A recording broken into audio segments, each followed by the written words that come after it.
আপনি কি বলবেন? বলেন।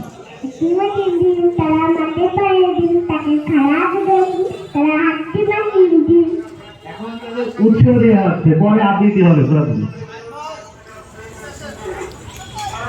এটা সাউন্ড বাড়ানো, এখন শুধু সাউন্ড বাড়ানো হচ্ছে, যে সামনে শুধু সবাই বলতে পারে, এরপরে আবার সুযোগ আছে, এরপরে পুরস্কারের ব্যবস্থা আছে।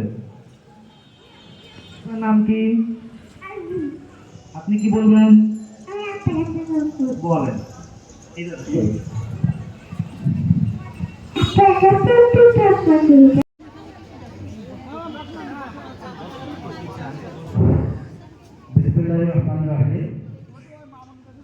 সকল প্রশংসা মহান আল্লাহ তাআলার জন্য।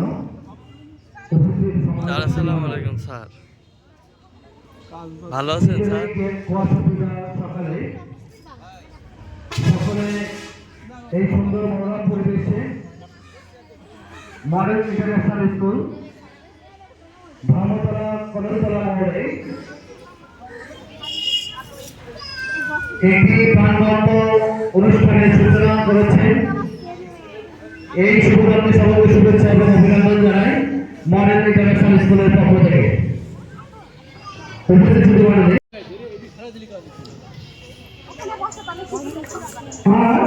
আমাদের এই যে বিশাল অনেকটা সময় বিভিন্ন কারণে আমাদের সব নষ্ট হয়েছে। আমরা এখানে 170 দিন কার্যক্রম করতে পেরেছি। 170 দিন আমাদের সহকর্মীরা ক্লাস দিতে পেরেছে, আমাদের শিক্ষার্থীদের, সেখানে আমাদের কিছু ফলাফল হয়েছে। আমি আপনাদের কাছে একটা বিনীত অনুরোধ করি যে আমরা যে ফলাফল করেছি শুধুমাত্র বার্ষিক পরীক্ষার রেজাল্টের উপরে গড়ার উপরে, এজন্য আমাদের অনেক মানে ইয়ে থাকবে, করতে থাকবে ইনকোয়ারি। সেজন্য আগে বলেছিলাম শুধুমাত্র আমরা বার্ষিক পরীক্ষার রেজাল্টের উপরে আমরা রেজাল্ট করছি, অর্থাৎ প্রথম যে সমপরীক্ষা কবিতা আবৃত্তিতে যে সকল শিক্ষার্থী বন্ধুদের নাম আছে তাদেরকে প্রস্তুতি করার জন্য আহ্বান জানাচ্ছি।